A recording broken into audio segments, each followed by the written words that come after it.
Hello one and all, Cygnus Jason here with Gameside. I hope everyone's safe and Rona-free, ready for another year of whatever it is that we do here. The first Gameside videos of 2021 came from my playthrough of Bloober Team's The Medium, so if you have yet to check that out, it's worth a watch. Today, however, we're far from the same genre and subject matter as that, diving into Persona 5 Strikers, developed by pretty much the same talented folks responsible for Persona 5. Persona 5 Strikers picks up a few months after the events of Persona 5 or Persona 5 Royale. The police department is investigating a series of seemingly sudden outbursts by individuals, more accurately, sudden shifts in personality or abnormal behavior, most notably from the few cases they mentioned, a news anchor who suddenly confessed to his fellow anchorwoman and proposed to her in the middle of a broadcast, only to be rejected. Poor guy.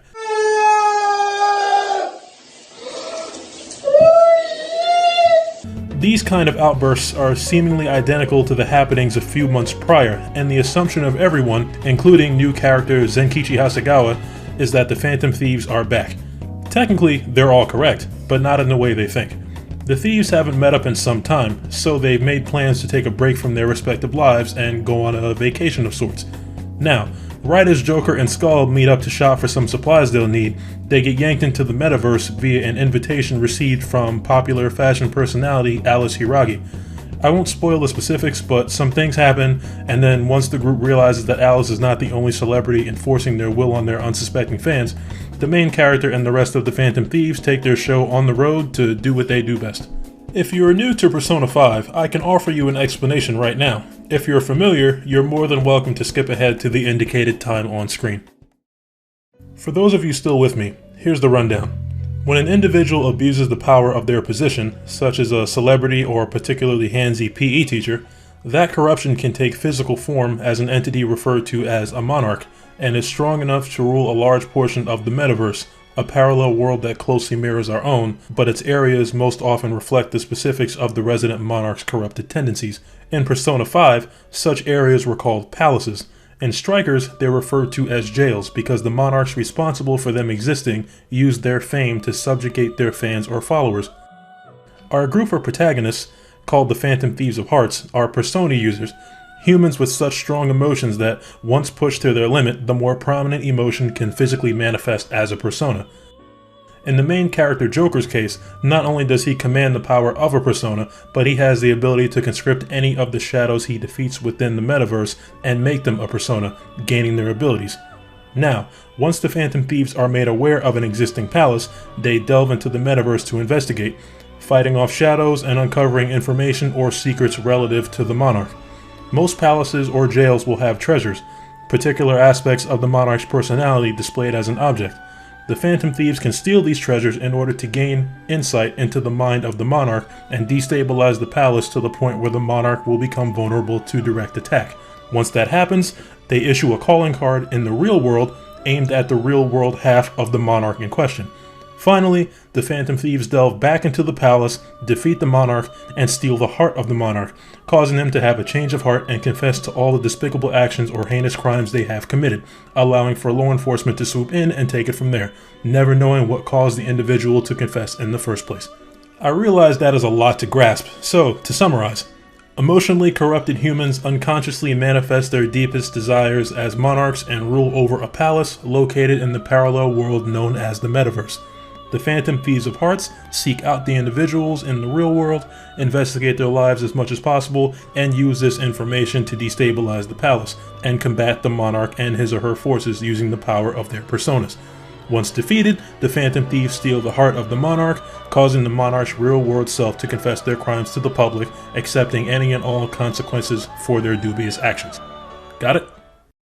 For the most part, Persona 5 Strikers is very similar to the original P5. You wander around small sections of bustling modern-day Tokyo, trying your best to live the life of a normal high school student, studying for exams, working a part-time job, hanging out with your friends, and waging metaversal war against corporeal manifestations of people's deepest desires by extracting their hearts or ripping their faces off in order to quell the corruption within them. Don't think too hard about that last one.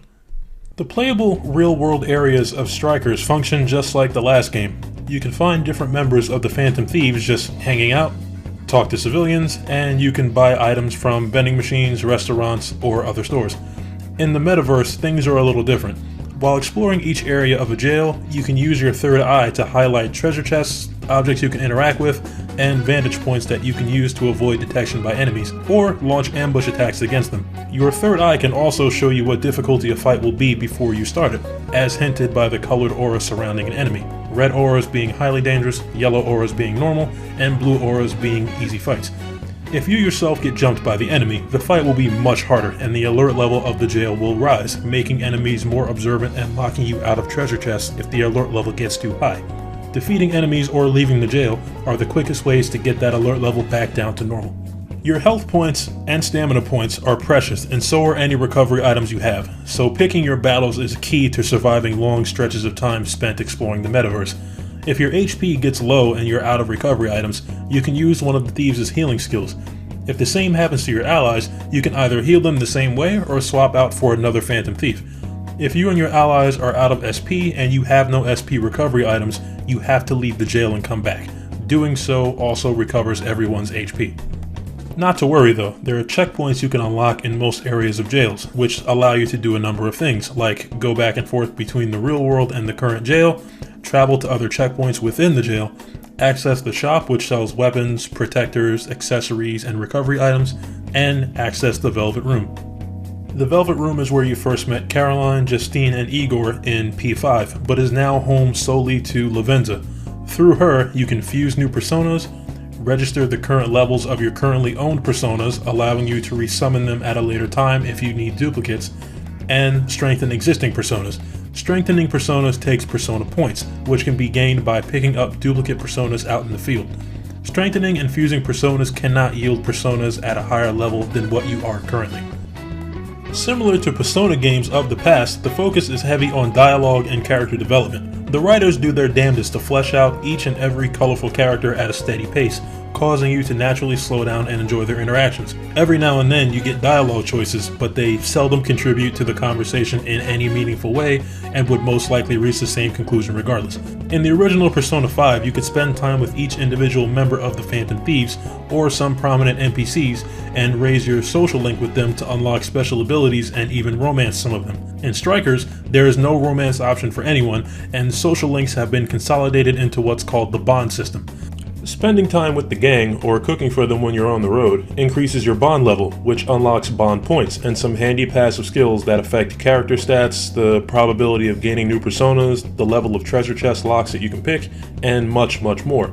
Most bond skills have levels, and higher levels of those skills can be unlocked when your overall bond level increases. Now, on to the heart of the matter.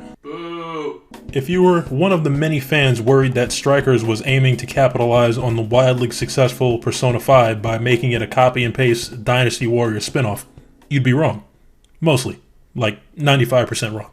Persona 5's combat was turn-based. You and 3 selected allies would fight anywhere from 1 to 4 enemies using a combination of melee weapons, ranged weapons, and your Persona skills, using well-timed attacks, elemental advantages, and status ailments to get the upper hand on your foes.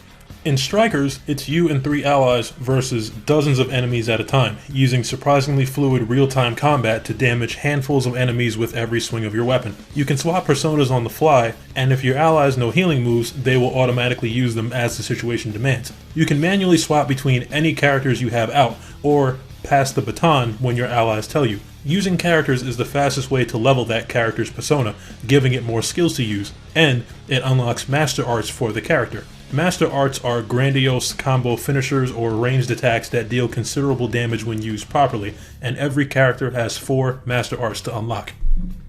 Out of all 10 Phantom Thieves available in Strikers, Oracle's the only one you cannot use in combat. She is the group hacker/navigator, so she sometimes provides recovery bonuses to your current group while fighting, and any protector you put on her will increase her defense against any hits she may take during hacking events, where you have to actually protect her from enemies, and you'd better protect her.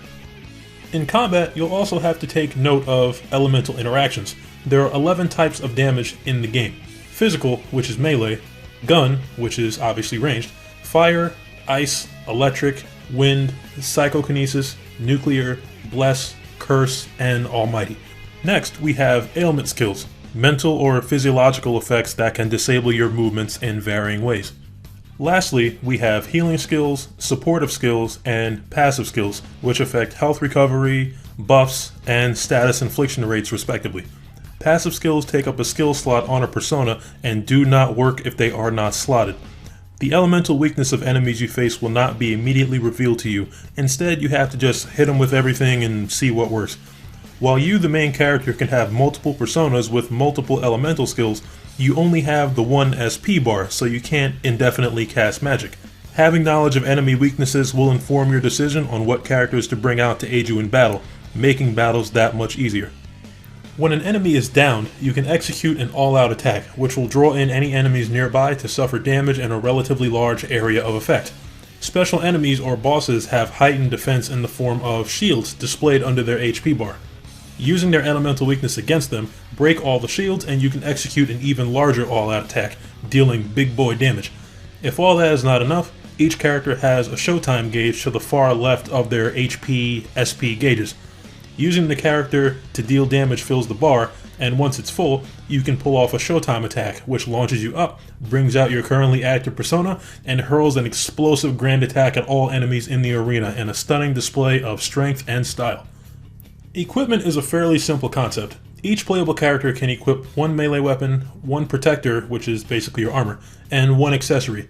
Weapons provide attack power, protectors provide defense, and accessories can increase specific stats like agility or your maximum SP. As mentioned earlier, equipment can be found in jail treasure chests or bought from the checkpoint shop. I've been playing on hard mode and the game certainly kicks my ass more often than not. The fluidity of combat and highly responsive button inputs make for a very enjoyable experience. However, there are some trouble spots.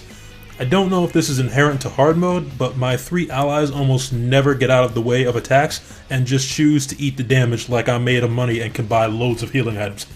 Also, enemies can cast magic, but the sign that says that they are doing so can often get drowned out by the sheer volume of enemies and special effects flashing across the screen at any time during a battle, causing you to take damage unnecessarily.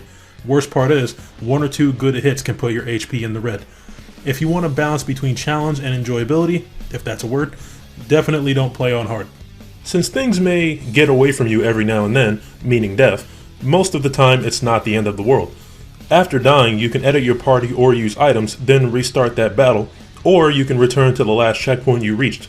Also, and this is definitely the most important piece of knowledge thus far, there are no autosaves in this game, so save often. In the real world, you can save at any time you are outside of dialogue, and in the metaverse, you can save at any checkpoint. Save, save, save.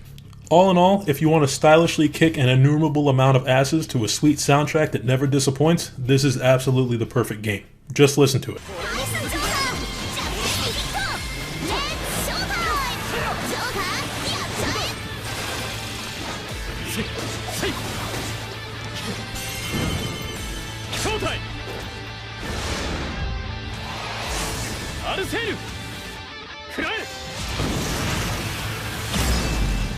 If you've heard and understood everything I had to say about Persona 5 and Strikers but don't know where to start, I got you. The chronological order of games by release date is Persona 5, Persona 5 Royal, and then Persona 5 Strikers. You don't need to know the whole story in order to enjoy Strikers, but if you want to play the previous game, you only need to play Persona 5 Royal. Persona 5 and Persona 5 Royal are available on PS4, although I feel safe saying a PC port is on the way. Eventually. Persona 5 Strikers is available on PS4, Nintendo Switch, and PC for the usual $60, and, in my opinion, it is completely worth it. To see a small snippet of some spoiler-free gameplay without my voice distracting you, follow either the link in the description or the link at the end of the video. Also, as usual, if you enjoyed the breakdown, leave a like and subscribe if you want to see more from us. This has been Signature Jason, and I will catch you all on the game side. Later.